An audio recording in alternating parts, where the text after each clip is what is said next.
Warning, the following program may contain coarse language, strong violence, and brief sexuality. This video was designed for a mature audience, and viewer discretion is advised.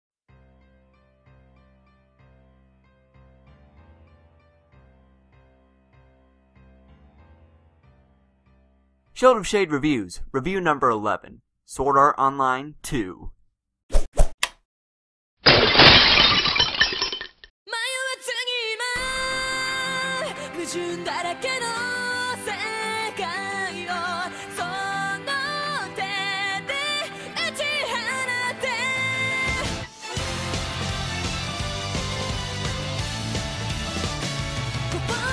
Throughout my life, I have noticed that hype and anticipation can either be something that can benefit a piece of media or severely scar it to an irredeemable point.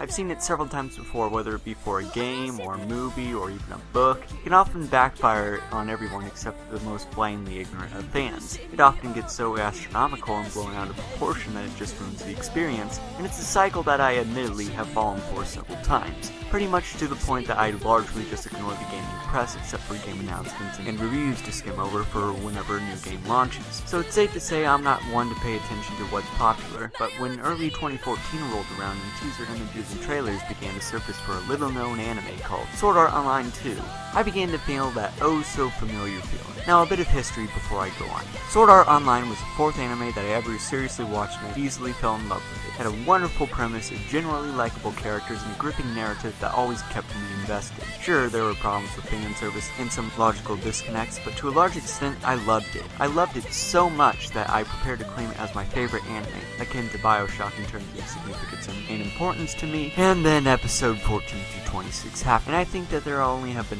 one instance of a piece of media completely nosediving into a sea of pieces like that. The premise was abandoned, the fan service was cranked to 11, and while it ended in a satisfying way, the narrative was all over the place involving a forced incest romance and evil corporate shenanigans. Needless to say, and many people have said it, the second half of Sword Art Online was awful and almost destroyed the show for me.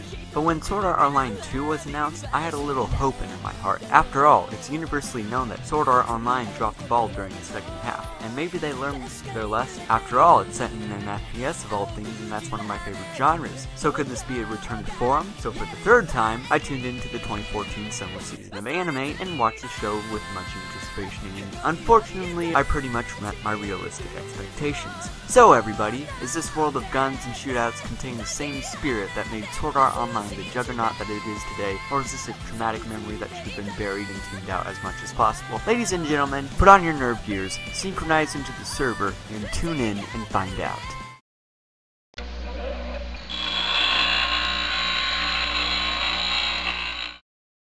Sword Art Online 2 opens up deep in the belly of Gunland Online, where a professional player, Zexseed, no really, that's his name, and we haven't even got to the worst one yet, is having his interview broadcasted in the local bar. From a seat, a lone figure rises and starts spouting gibberish about judgment and killing, and after firing into the screen, Zexseed mysteriously logs off for some reason. The figure reveals himself as...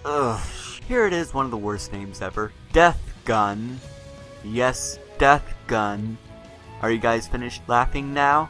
Okay, good. And then Death Gun flees the scene.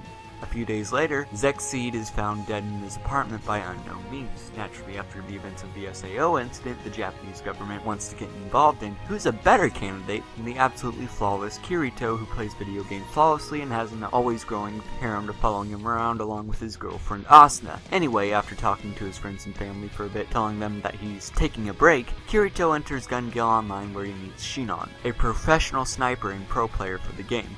Together, they team up to hunt down Death Gun and try to put a stop to his terrorist acts. Now this is where I'll stop talking about the plot because frankly there isn't a whole lot besides that. Sword Art Online 2 is primarily a character piece and most of the themes center around them. Really the only draw to the story is that it has a mystery, but even then compared to the literal survival game that the original SAO had, this one felt very lacking. Not to mention that whoever wrote this thought he was a lot cleverer than he actually was, with extremely predictable plot points and twists that were about as shocking as finding out someone who goes by the alias Death Gun, kills people. Not much is at stake here, to be honest, besides probably the lives of Shootin and Kirito, but even then they're protected by plot armor so thick that not even an airstrike can penetrate it. But I'll talk about them more in the characters section. Besides, there's not much more to say about Gun Gale Online. Sure, you could say that there's a theme of the regret of taking someone's life, which both the protagonists have done, but it's pretty much abandoned after the characters have explicitly talked about it. It's a shame really, because there was a lot of potential in bringing this world to life and making it awesome,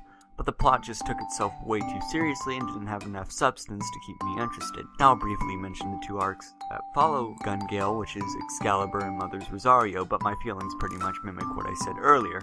Mother's Rosario is largely a character piece for Asuna and little else, and the Excalibur arc is nothing but boring and pretty useless filler. They may have some meaning behind them if the series ever decides to continue, but as entertainment they have very little to offer. Well, that was depressing, but as I said, Sword Art Online 2 is a character piece, so maybe the strength of the show lies there. Right, guys? Right, guys? Guys?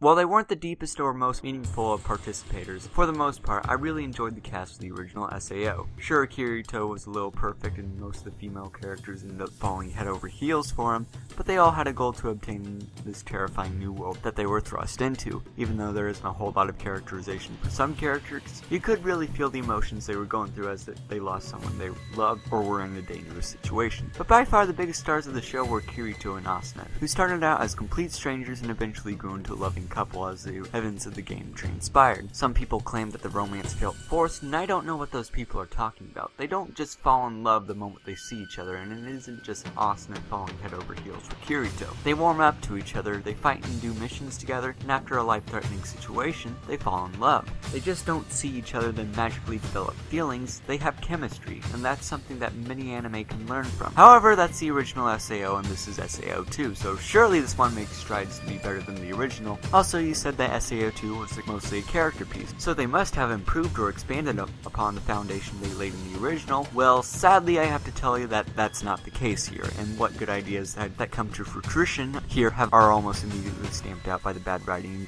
gratuitous fan service.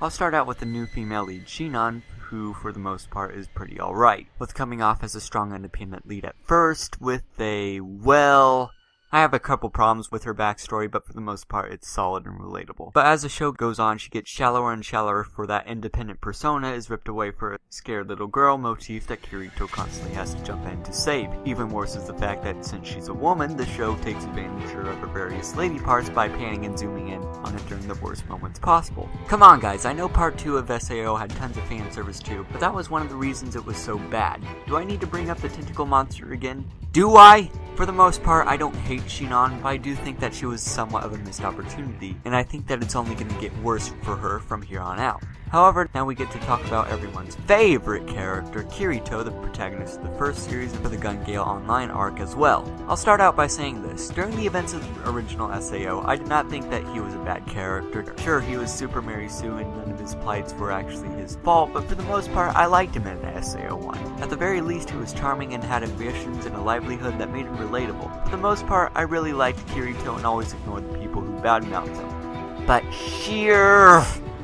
oh god, everyone was right, because I absolutely hate his perfection here.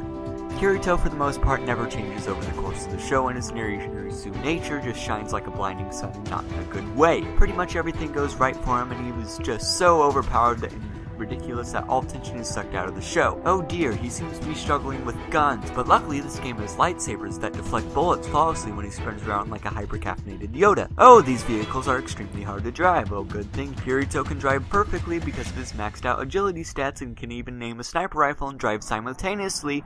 Oh no, Shootin's in trouble, but don't worry, Kirito's got her back. Oh no, Shootin's in trouble, but don't worry, Kirito's got her back. Oh no, Shootin's in trouble, but don't worry, Kirito's got her back. And look how she's draped over him like a fur coat on the Duchess, and this is the perfect time for the camera to zoom in on her ass. Ugh. You see what I mean, guys? I would go into more detail, but I'm running low on time here, and I quickly gotta talk about Asuna and Mother's Rosario act. For the most part, she largely is the same as she was in the original series, but as the arc goes on, she gains more and more confidence in herself so she can stand up to her controlling mother. She befriends a player of Elfhelm Online named Yuki, and their relationship is the primary focus of the arc. I won't go into too much detail for the sake of spoilers, but I will say that it was pretty alright. There were a lot of emotional moments there, but for the most part, I largely felt nothing for it. Maybe I'm just a heartless monster, but like I said before, I thought it was okay. Not emotional enough to redeem the terrible filler arc that came before it, but it was easily better than Gunland in terms of character development. All in all, I just felt that everyone was lacking engagement, and that's disappointing to see. Even though I think that this is a clear step down from the previous season, I don't think they were completely off, except for Kirito, of course. Now that that's out of the way, let's strap on our nerd gears and see how flashy this MMO looks.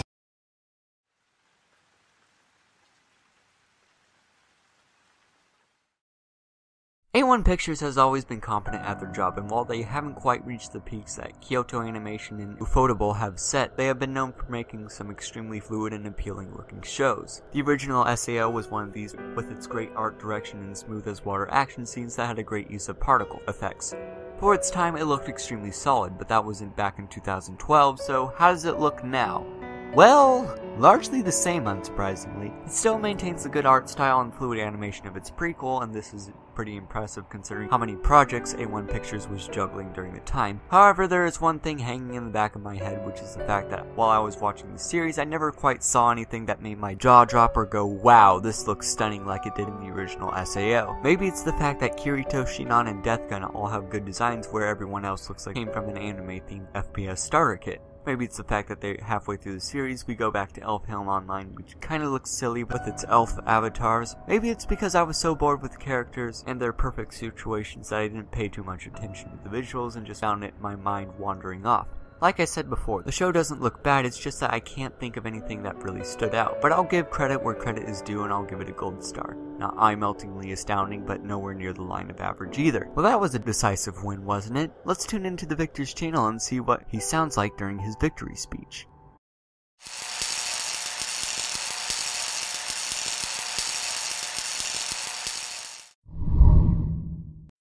To me, music is something that should be put in to add to a show or make it that the audience can be easily immersed in the experience. With the original show, the music really wasn't a big part of it, even though it had the very talented Yuki Kajiura of Madoka Magica and Fate Zero fame. It had really good openings and a solid soundtrack, but it never stood out in important scenes or subtle ones at that. It may be the fact that Kajiura's style has started to blend together to the point that they've become indistinguishable. I mean, here's an SAO track.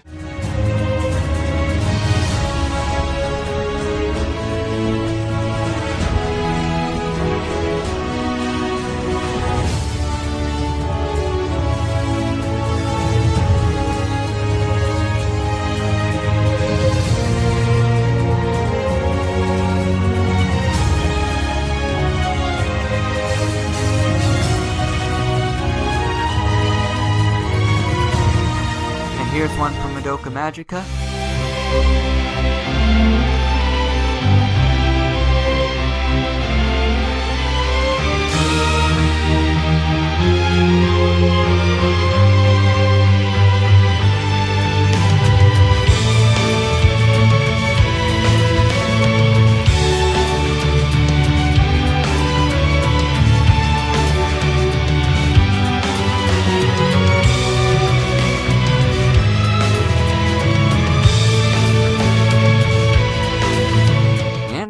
Zero.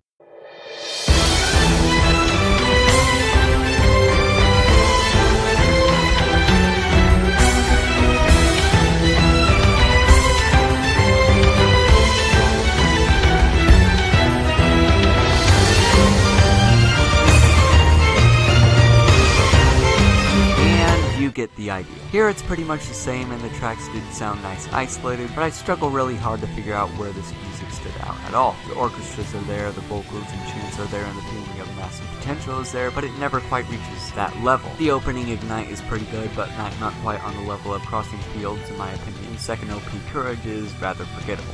Really, I wish I had more to say about this in the presentation, but I guess that shows how little difference there is between the first and second seasons. If you like Kajiura's work, this one's pretty decent, but it doesn't really hold a candle to her previous achievements. As far as dubs go, I haven't seen the original SAO dub and I watched SA2 as it aired, so I really got nothing. Now excuse me while I go watch an episode of SAO dubbed real fast. Back in a bit. I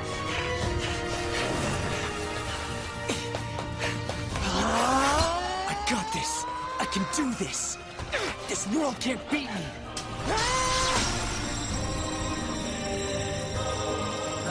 I will survive! Okay, that was pretty average. Nothing awful, but definitely not Oscar-worthy performances. If that's any indication of how SAO2's dub is going to go, then it really can swing either way. Just be wary that the actors in the English dub seem to be having trouble pronouncing some names. Overall, folly for the show isn't awful, but really it's just about 5 inches above average. Well, now that our clip has been depleted and there's no one left standing, let's pull out the leaderboard and look at the results, shall we?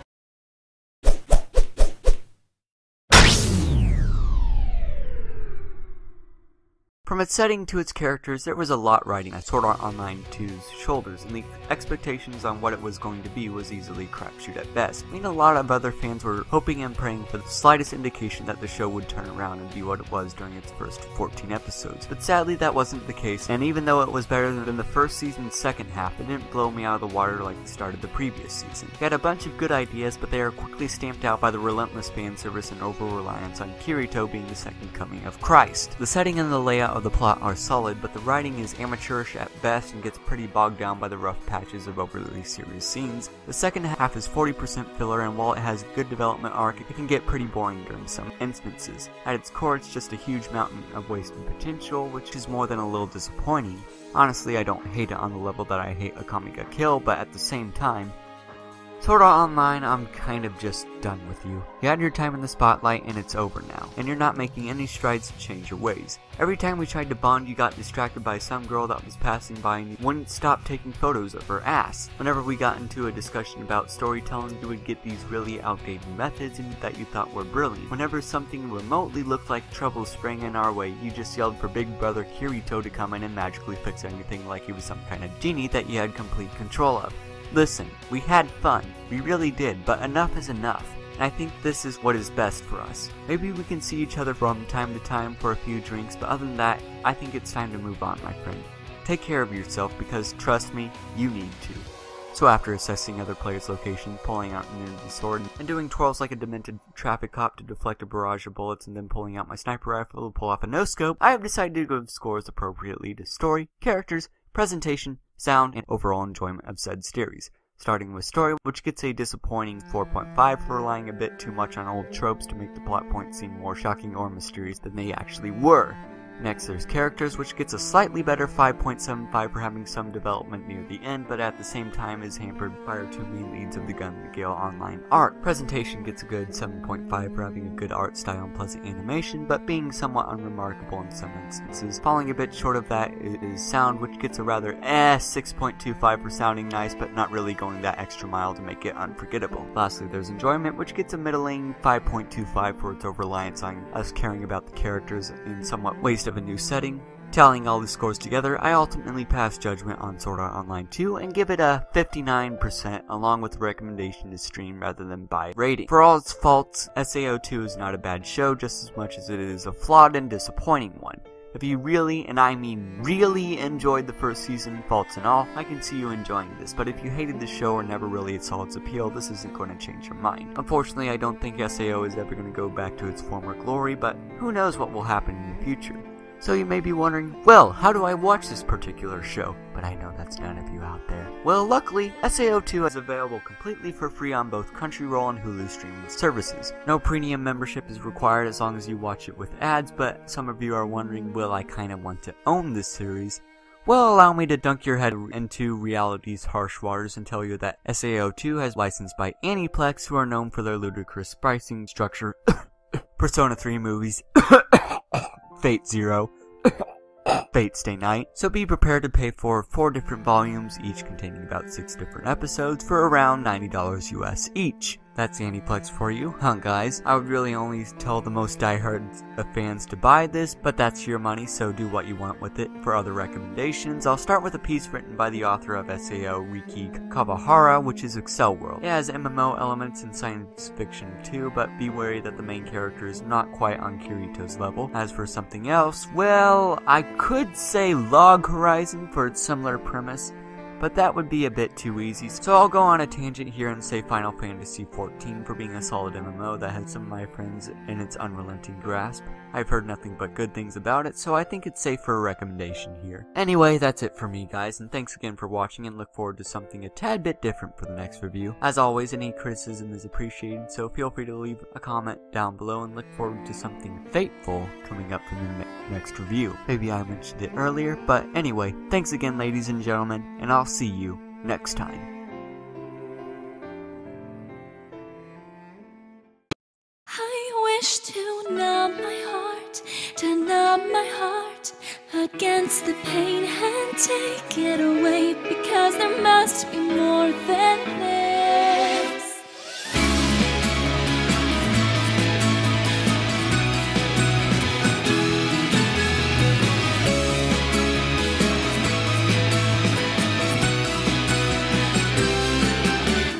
There's countless times I gave up on hope because I couldn't change what's behind me. I hid inside my shell from